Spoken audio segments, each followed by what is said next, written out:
12.2 नि जों 9 नम्बर कुइसनाव फैबाय 9 नम्बर कुइसनाव बुंदों गंसे गहेना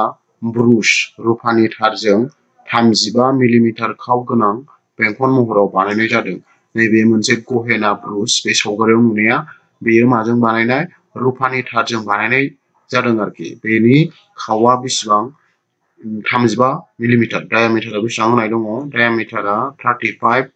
मिलिमिटार होनाय दङ होनबा जोङो सखआव लांनांगोन बेखौ सखआव लांबा मोनथिखाबाय बेखौ जों मा खालामनांगौ फाननो मा 2 जों राननांगौ होनबा 35 खौ जोङो 2 जों रानबानो बे सखआव जाहैबाय जोंहा सखआव मा जायोमोन जेब्लायबो खावनि खावसे जायोमोन नङा होनबा बे होनबा सखआव लांबा 35/2 जागोन आरो बेखौ दशमिकआव लांबो हायो जों बिदिनो दोनबाय ओमफ्राय थारखौ आरोबाव मोनबा खाव हांखो बानायनायाव बाहायदों बा मोनबेसे खाव हांखो दं बेयाव खावा मोनबा दं खावा बेसेबां दङ मोनबा खाव हांखो दङ मोनसे खाव हांखोनि जखाया 35 बेबायदि बानायदों अब्ला आरो जाय बेंखनखौ आरो मोनसे समान बेंखनदोआवबो बोखावनाय जाबावदों बे मोनबा खाव हांखोआ मोनसे समान बेंखनदोआव बोखावबावदों बे बेंखनखौ नायदो बेखौ जों 1 लायोबा 1 2 3 4 5 6 7 8 9 10 10टा बेंखनदोआव बोखावबावनाय जादों नैबे मिरु जाबाय बे 10टा बेंखनदोआव बोखावदों दा जोङो गिबियाव रमान 1 आव मा दिहुननांगौ रमान 1 आव जोंहा गोनां जानाय रुफानि थारनि गासै लावथायखौ दिहुननांगौ अब्ला फैदो जोङो गोनां जानाय रुफानि थारनि गासै लावथायखौ बोरै दिहुनगोन गिबियाव जोङो नैबे गल फायखनदोंना ओरै गल फायखननायाव बेसेबां गोलाव थार नांदों बेखौ दिहुनगोन बा गल फायखननाया जोंना मा जागोन बेंखननि सोरगिदिं सिमा 2 पाइ आर नङा होमबा बे ओमफ्राय दाना मोनबा खाव हांखो ओरै मोनसे मोननै मोनथाम मोनब्रै मोनबा खाव हांखो दं बे मोनबा खाव हांखोनि जखाया जोंनाव बेसेबां जागोन 5 सानजाब 35 जागोन नङा होमबा बे बेसेबां जायो बे होमबा बे मोननैखौ जोङो ज' दाजाबजोबबानो बेखौ बानायनायाव बेसेबां गोलाव रुफानि थार नांदों बेखौ मोनगोन होमबा बेखौ जों बोरै लिरगोन नैबेयाव फैदो सलुशनआ नैबेनिफ्राय जागायबाय सलुशन एबा मावफुंथाया बेनिफ्राय जागायबाय जोंना होनाय दं बेयाव खाव रुफानि थारनि खाव आं डाइरेक्ट बेखौ होनसै खावा बेसेबां होनाय दङ 35 ओमफ्राय सकाव आरो बेसेबां जागोन 35/2 जागोन दाना जोंहा therefore रमान 1 आव जों लिरनांसिगोन गोनां जानाय रुफानि थारनि गासै लावथाय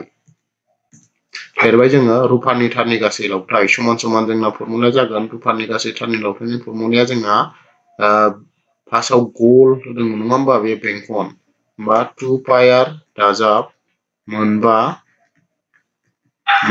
खाव हांखोनि लावथाय मोनबा खाव हांखोनि लावथाय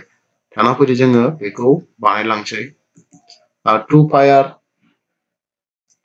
2 into 5 माइनि होदो 22/7 आर सखआव बेसेबां दङ 35/2 दाजाब मोनबा खाव हांखोनि लावथाया मा जागोन 5 सानजाब मोनबा सानजाब जोंहा मोनसेना बेसेबां 35 नङा होमबा बे दा फैदो बेखौ बानायबा जोंहा नुसिगोन गोजौनि 2 नैबे गाहायनि 2 केन्सेल ओमफ्राय सिनायनायनि थाखाय आं दस्रा दानबाय नैबे 2 मोन ओमफ्राय 2 सानजाबबा बेसेबां 35 बेखौ दानबाय होमबा बेसेबां आग्लायखो बेनाव 22 into 5 ल' आग्लायबाय प्लास नैबेना मोननैजों सानजाबदो 5 जों 35 जों सानजाबदो जोङो 35 जों 5 जों सानजाबबा मोनगोन 5 सानजाबबा बेसेबां 25 नै आथिलिक 15 67 175 मोनगोन 175 दाना नैबे सानजाबावदो 5 सानजाबनै 10 5 सानजाबनै 10 11 110 दाजाब 175 मोननैजों दाजाबदो बेसेबां जागोन दाजाबबा 110 जों 175 जों दाजाबबा मोनसिगोन 285 सेन्टिमिटार जागोन होमबा गासै बे गल महर गहेनाखौ बानायनायाव जोङो गासै रुफानि थारा बेसेबां गोलाव नांदों होनबा 285 सेन्टिमिटार गोलाव नांदों बे जोब्बाय दानिया फैदो जोंहा नेक्स्ट रमान 2 आव दंबावो कुइसना रमान 2 आव मा बुंदों नायबावसै दाना नेक्स्ट 2 नम्बराव होनदों गहेनानि मोनफ्रोमबो बेंखोन्दोनि दब्लायथि दाना बे 10टा बेंखोन्दो दं नालाय जोंहा मोनफ्रोमनिबो बेसेबां दब्लायथियाव गोलैयो बेखौ दिहुननांगौ जोङो मोनसेनिखौ साननानै लाबा नुसिगोन मोनसेनिखौ साननानै लाबा जोंना बेयाव थिथाया बेसेबां जागोन थिथाया जोंना जागोन 360खौ जोङो बे 10थाजों राननांगोन नङा होमबा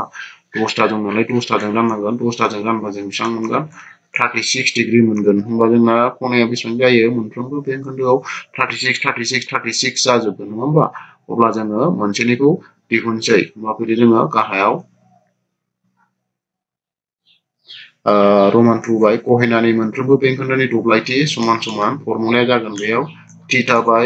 360 इनटु पाइ आर स्कुवेर जागोन नङा होमबा बे दाना थीटायाव जों मा होनांसिगोन 36 डिग्रीखौ होनांसिगोन गाहायाव दङ 360 डिग्री इनटु पाइनि जायगायाव जोङो 22/7 खौ होनांसिगोन इनटु आर सख'आ जोंना बेसेबां मोनदोंमोन बेखौ होनांसिगोन सख'आ जोंना 35/2 स्कुवेर नालाय खननै लिरनांसिगोन 35/2 खौ खननै बेबायदि खननै लिरबाय दाना जों दाननांसिगोन 300 सानजाब 10 होबानो मा जायो 360 दानजायो नङा होमबा बियो आं गुबुन कलम सोलायनानै लानोसै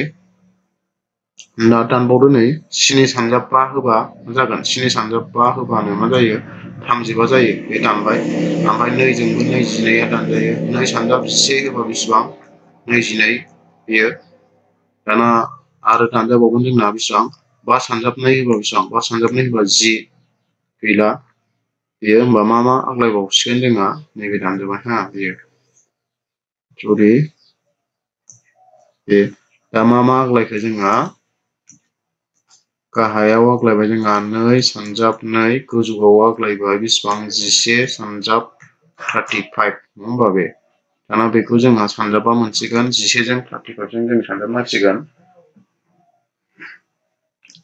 गाहायाव 4 दाना जोङो 11 जों 35 जों सानजाबनानै नायनोसै बेसेबां मोनो 5 बेसेबां मोनगोन 3 5 8 385 जोंना सेन्टिमिटारमोन सेन्टिमिटार स्कुवेर जागोन बियो होमबा बेनि कारेक्ट एन्सारा जाबाय जोंना 385/4 बेखौ जों राननानै दशमिकआवबो लांनो हायो जों दशमिकआव लांला एन्साराव बिदिनो दोनदों नालाय बिदिनो दोनबाय मोनफ्रोमबो बेंखोन्दोनि दब्लायथिया होमब्ला बेसेबांखिनि मोनबाय 385/4 सेन्टिमिटार स्कुवेर एबा 4 बाहागोनि 385 बे बुंदों गंसे साथाया गंदाइन साथा आथिं दङ जायनि जायगाथिया समाननो सावगारिखौ नायनानै बुंदों हमना ला साथाया 45 सेन्टिमिटार सखावनि मोनसे दाब्ले बेंखन साथानि फारियै थानाय गंनै साथा आथिंनि गेजेरनि दब्लायथिखौ दिहुन माने बे मोनसे साथा सावगारियाव नुबाय फरायसाफ्रा बेयाव गासै गंदाइन साथा आथिं दङ नै नुबाय नैबेयाव सानदो बेयाव सानबा जों मोनगोन गंदाइन साथा आथिं दङ दाना गंनै साथा आथिंजों माबायदि बे मा होननानै बुंदों नैबे गंनै साथा आथिंनि गेजेरनि दब्लाय नैबेबायदि गंनै साथा आथिंनि गेजेरनि दब्लायखौ लायोबा नैबेबायदि नुबाय मोनसे बेंखोन्दो महरनि दङ बेंखोन्दो महरनि बे बेंखोन्दो महरनि दाना जोंहा बेनि दब्लायथिखौ दिहुननांगौ ओमफ्राय बेनि सख'आ बेसेबांनो सखावा जोंना 45 बेबो 45 जागोन आरो ओरैबो 45 जागोन होमबा बेयाव खनाया बेसेबां जागोन बे खनाखौ जों मिथिनांगोन होमबा खनाखौ मिथिनो थाखाय जोङो मा खालामनांगोन थीटा समान समान गासै जोंना मिरुआव 360 जायोमोन नालाय 360खौ जोङो 8था दब्लाय दं नालाय बे 8था दब्लायजों रानदो 8था दब्लायजों रानबा मोनसे दब्लायाव मोनगोन 45 डिग्री होमबा खनाया जागोन बेयाव बेसेबां 45 डिग्री होमबा मोनफ्रोमबो दब्लायनि दब्लायथिया बेसेबां बेखौ दिहुननो थिनदों अब्ला फैदो जोङो सलुसना नैबेनिफ्राय जागायनोसै सलुसनाव जों लिरनांगोन होनाय दं सखाव आर सखाव बेसेबां जागोन 45 सेन्टिमिटार जागोन ओमफ्राय बिनि उनाव खना थीटा खनाया जों मा खालामनांगौ 360खौ जोङो 8था दब्लायजों रानदो 8था दब्लायजों रानबा बेसेबां मोनगोन 45 मोनगोन बिदि होमबा therefore होमबा गंनै साथा आथिंनि गेजेरनि दब्लायथि होदो बेयाव गंनै जों लिरनांसिगोन गंनै साथा आथिंनि गेजेरनि दब्लायथि नै समान समान फर्मुलाया जोंना जागोन थीटा बाय 360 डिग्री इनटु पाइ आर स्कुवेर बेखौ दाना जों मानफोरखौ बहायनोसै मानफोरखौ बहायलांनो मोनसिगोन थीटानि जायगायाव जोंहा होनांसिगोन 45 डिग्री गाहायाव 360 डिग्री इनटु पाइनि जायगायाव जों होनांसिगोन 22/7 आरो सख'आव बेसेबां दं 45 इनटु 45 जागोन स्कुवेर दं नालाय बे दाना दानदो जोंहा दानबा जोङो मोनगोन 45 जों जोङो 360 खौ दानो हायो 45 सानजाब 8 होबानो बेसेबां 360 नङा होमबा बे बिनि उनावहाय जोङो दानबावनो हागोन ना हाया नायबावनोसै 2 जों दाननो हायो 2 सानजाब 11 होबा जों मा मोनो 22 2 सानजाब 4 होबा बेसेबां मोनो 28 दाना बिनि उनावहाय नायबाय जोङो दानजालाबो जों सानजाब जोबनांसिगोन गाहायाव 4 × 7 थाबाय गोजौआवहाय 11 सानजाब 45 सानजाब 45 दाना जोङो सानजाबबा मोनसिगोन बेखौ गाहायना 28 गोजौआव मोनगोन गोजौआव मोनगोन 2 2 2 7 5 मोनगोन अब्ला बेनो जोंना बेनि कारेक्ट एन्सार होमबा गंसे मटरा गंनै क्लास हुगारग्रा दं नैबेबायदि गंनै क्लास हुगारग्रा दं जाहैबाय बेबायदि जेराव मोनसेया गुबुन मोनसेजों नांजाबलाया बिसोर मालाबाबो गावजों गाव नांजाबलाया गाज्रि गाव गावबागाव जायगायावल' हुगारबाय थालायो मोनफ्रोमबो क्लास हुगारग्रा उइपारा मोनसे 25 सेन्टिमिटार लावथायनि ब्लेड दङ ओमफ्राय बिसिनि ब्लेडनि जखाया बेसेबां 25 सेन्टिमिटार थारमाने सखावा 25 सेन्टिमिटार सावगारियाव नायबा नुबाय आरो खनाया बेसेबांनो 115 डिग्री खनाजों फुगारो होननानै दङ मोनफ्रोमबो ब्लेडनि फुगारनाय गासै साखोन जायगानि दब्लायथिखौ दिहुननांगौ होमबा आङो नैबेयाव मोनसे एक्सट्रा आखियोब्ला हमनानै लाबाय नैबे ब्लेड बेयो बे ब्लेडआ बेसेबां 25 सेन्टिमिटार बेबो 25 सेन्टिमिटार ओमफ्राय ओरैहाय फुगारो आरो बेयो बेबायदि फुगारो ओमफ्राय बेयाव खनाया बेसेबां 115 डिग्री थिग बिदिनो आरो नैबेयाव मोनसे दंबावो बेबायदि बेनाबो ब्लेडनि जखाया बेसेबां 25 थारमाने सखावा 25 सखावा बेसेबां 25 ओमफ्राय बेयो ओरै फुगारो आरोखि बे खन्द'आवल' फुगारो बेयाबो बे खन्द'आवल' फुगारो गावजों गाव मालाबाबो नांजाबलाया खनाया मोननैनाबो 115 डिग्री अब्ला मोननैबो ब्लेडआ फुगारनाय साखोन जायगानि दब्लायथिखौ दिहुननांगौ अब्ला जों बेखौ बोरै दिहुनगोन गिबियाव जोङो सलुसनाव होनाय दं सखाव आर सखावा बेसेबां जोंना 25 सेन्टिमिटार ओमफ्राय खना एबाराव खना थिथाया बेसेबां जागोन जोंना 115 डिग्री दाना बेयाव जों लिरनांगोन देयारफर मोनफ्रोमबो ब्लेडनि फुगारनाय गासै साखोन जायगानि दब्लायथि होननानै लिरनांगोन बेयाव लिरबाय मोनफ्रोमबो ब्लेडनि फुगारनाय गासै साखोन जायगानि दब्लायथि समान समान फर्मुलाया जों बहायनांगोन θ/360 इनटु पाइ आर स्कुवेरखौ मोननै होनदों नालाय बेयाव जोङो मा खालामनांगोन इनटु 2 होदेरनांगोन मोननै नालाय होमबा जों बहायदो थिथायाव जोङो बेसेबां दङ 115 डिग्री गाहायाव 360 इनटु पाइ माइनि जोंना दङ 22/7 इनटु आर सखावाव बेसेबां दङ 25 मोननै जानांगोन मोननै होनदों नालाय जोङो 2 होदेरनांगोन दाना दानदो 2 जों आङो 360 खौ दानबा बेसेबां मोनो 180 डिग्री नङा होमबा बे 2 जों दानहरबाय बिदि दाननायनि कलमखौ चेन्ज खालामनानै लानो सिनायनाय बायदि दानबाय दाना बिनि उनावहाय आरो दानबावनो हायो जोङो 5 जों 5 सानजाब 36 होबा जोङो 180 ओमफ्राय 5 सानजाब 23 थांगोन 5 सानजाब 23 होबा 115 डिग्री बिदि आरो जोङो बेखौ दानबावनो हायो 2 जों जेनेबा 2 सानजाब 18 होबा बेसेबां 36 ओमफ्राय 2 सानजाब 11 होबा 22 बे दानजालाबा जों बेखौ खनसे गासिखौबो गोजौनिखौ गोजौ गाहायनिखौ गाहाय लिरनोसै होमबा गाहायाव जोंना थाबाय मा 18 सानजाब 7 गोजौआव थाबाय 23 सानजाब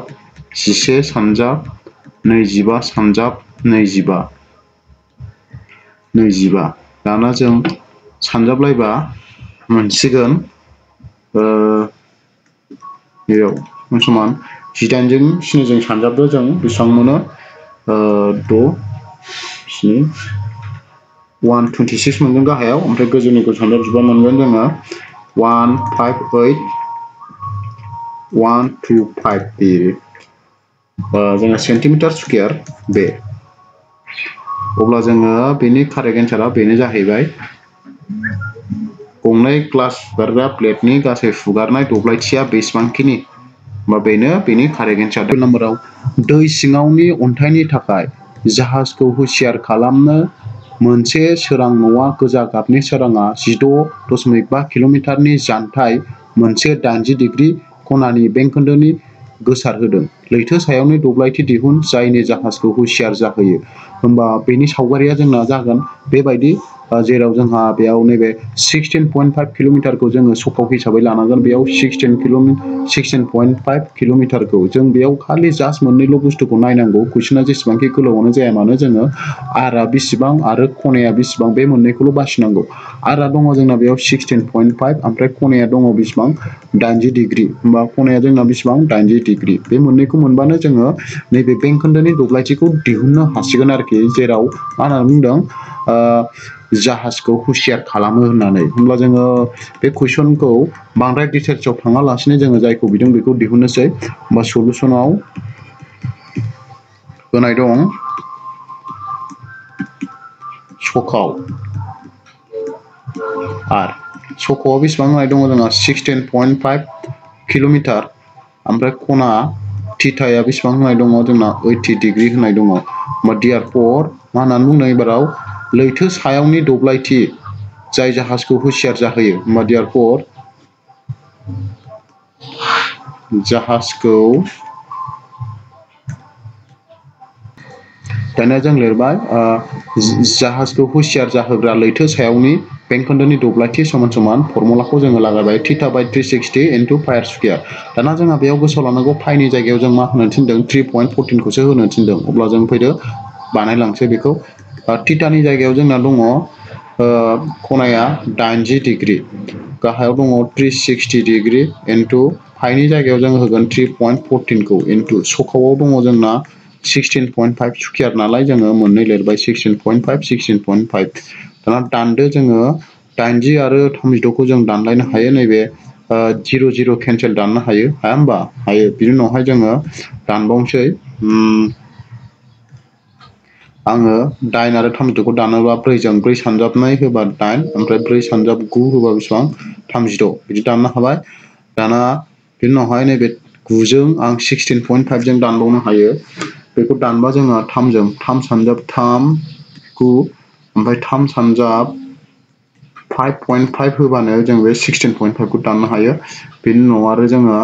दानबावो 3जों जोङो 16.5 खौ दानबा बेसेबां 5.5 मोनबावो बे होमबा बेखौ केन्सेल दाना होमबा गाहायाव गैला गोजौआवल'सै मा 2 इनटु 3.14 इनटु 5.5 इनटु 5.5 दाना बेखौ सानजाबजोबनांसिगोन बेखौ जोङो सानजाबजोबबा मोनगोन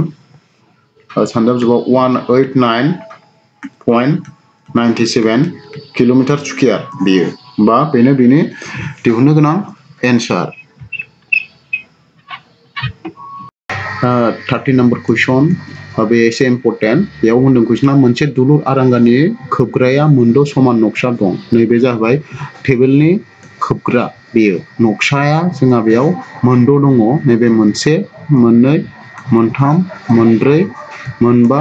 सयथा नक्सा दङ सावगारियाव होनाय बायदि जुदि खोबग्रानि सख'आ 28 सेन्टिमिटार खोबग्रानि सख'आ बेसेबांनो 28 सेन्टिमिटार होमबा 28 सेन्टिमिटार आखिबाय आङो ओरैहाय ओरैबो सकाव 28 बेबो बेसेबां 28 नैबेबो बेसेबां 28 अब्ला मोनफ्रोमबो सेन्टिमिटार स्कुयाराव 0.35 राङै साजायनायखौ बानायनाया बेसेबां बेसेन नांगोन बेखौ दिहुननांगौ होमबा बेखौ जोङो लास्टआव नांगोन ओमफ्राय मा होननानै बुंदों नैबे पाइनि जायगायाव बेसेबां बाहायनांगौ औ पाइनि जायगायाथ' नङा सरि बे जायाखै √3 नि जायगायाव बेसेबां होनांगौ 1.7 होनांगौ होमब्ला जोङो बे गासै मोनद' नक्सा दङ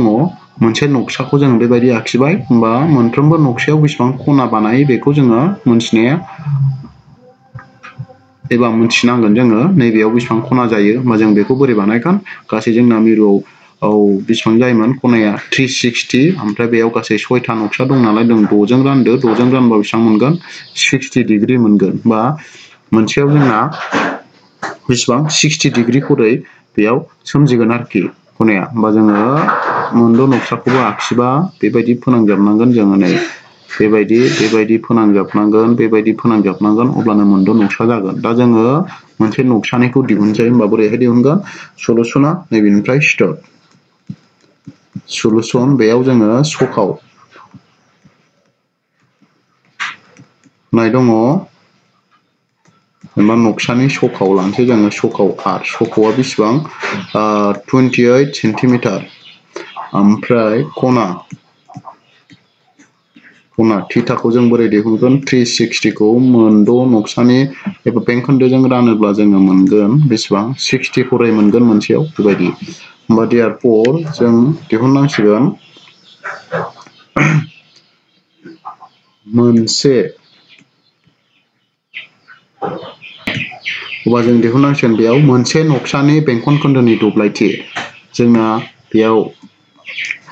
नक्सायाव नैबे रं होनाया नङा होमबा नैबेहाय रं होनाय आं बेखौ गोजा खालारजों रं होनोसै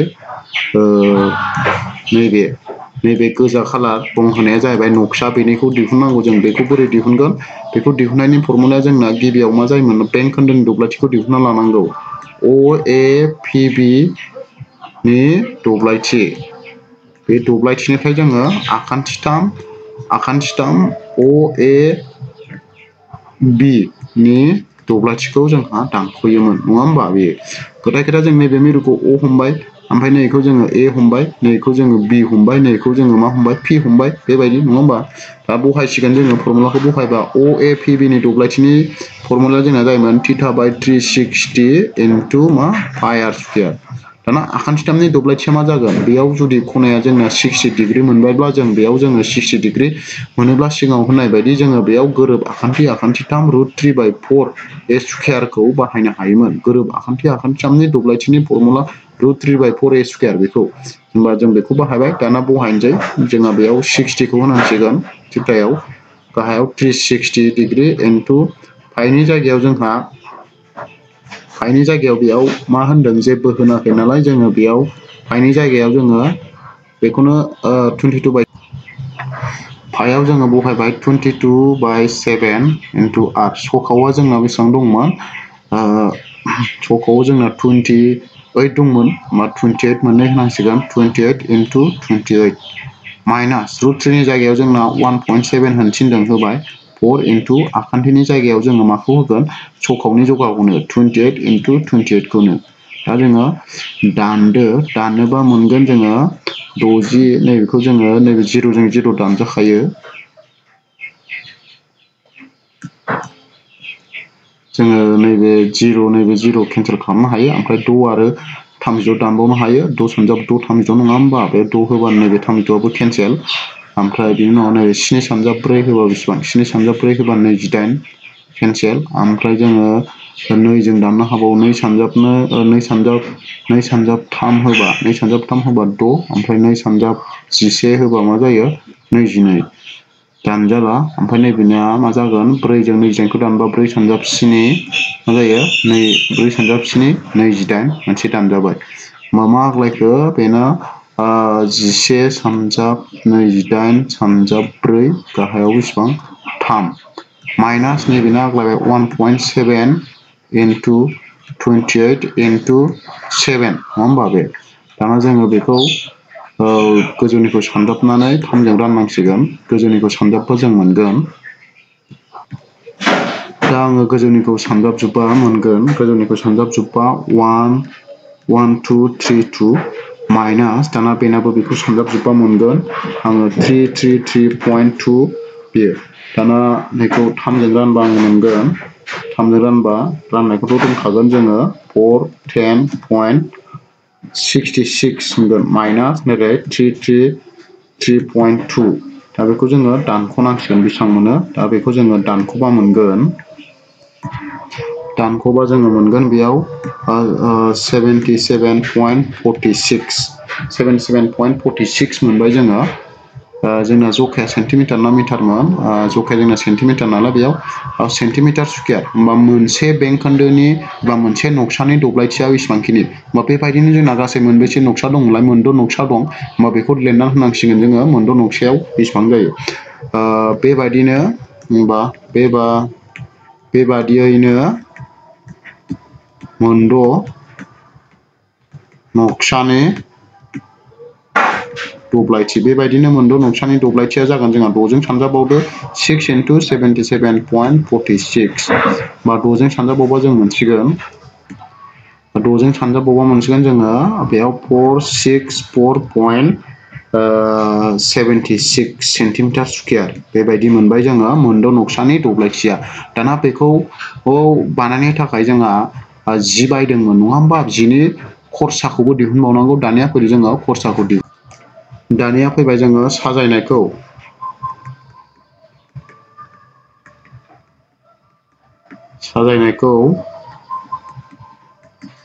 बानायनायाव जानाय खरसा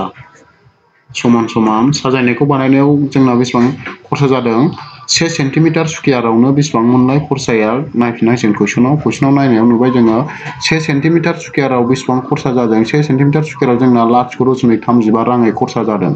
होमबा बेजों सानजाबहैबावनो गासै खरसाखौ मोनहैसिगोन जोङो। बेजों सानजाबजोंसै 0.35 सानजाब गासै जोंना बेसेबां मोनखो एरियाया 464.76 होमबा बेयाव जोङो रांखौ लिरहैनांसिगोन। दाना बेजों सानजाबबानो जोङो गासै खरसाखौ मोनबाय आरो। होमबा गासै खरसाया 162.66 रां जागोन बेयो। होमबा बेनिफ्राय जों बुजिबाय बे नक्साखौ बानायनायाव गासै जोंना बेसेबां खरसा जादों 162.66 रां खरसा जादों। होमबा बेयावनो बे कुइसननि सलुसनाबो जोब्बाय। दानिया फैदो जोंहा मोनसे कुइसन 12.2 नि बेनो जोबथा कुइसन। बेयाव बुंदों गाहायाव होनायनि गेबेंफिननायखौ सायख'नांगौ। मोनसे बेंखननि सखाव R आरो P डिग्रीआव खनानि बेंखोन्दोनि दब्लायथिखौ दिहुन बा बासिनांगौ। होमबा जों खनानि बेंखोन्दोखौथ' मिथिखागौ। सलुसना बेयाव स्टार्ट जाबाय। खनानि बेंखोन्दोनि दब्लायथिया जोंना जायोमोन मा θ/360 into πr स्कुवेर नङा होमबा बे। दाना बेहा जोंहा थीटानि जायगायाव मा होननानै होनांगौनो P डिग्रीया P गाहायाव जाहैबाय 360 into पाइ सखावाव जों मा होनांगौ R आव केपिटेल लेटार R होनांगौ ओरै R स्कुवेर। दाना बे जोंहा होमबा अपसनाव दंना गैया नायदो अपसनाव बेयो गैया स्कुवेर गोनांसो। अपसनाव गैयाबा जोङो बेखौ मा खालामनांगोन गोजौआवबो 2 गाहायावबो 2 सानजाबनानै होनांगोन जोङो। गोजौआव जुदि गाहायाव आङो 2 सानजाबोबा ओरै 2 ओमफ्राय नैबेयावबो जुदि आङो 2 सानजाबोबा मा जागोन नायदो 2 सानजाबोब्ला जोंना एन्सारा जागोन गाहायाव P/720 गोजौआव जागोन 2 पाइ R स्कुवेर बे जाय जोंना अपसन नाम्बार D आव दङ। होमबा बेनि कारेक्ट एन्सारा जागोन अपसन नाम्बार D आ बेनो कारेक्ट। होमबा बेखिनियावनो जोंना 12.2 कुइसना जोब्बाय। Thank you.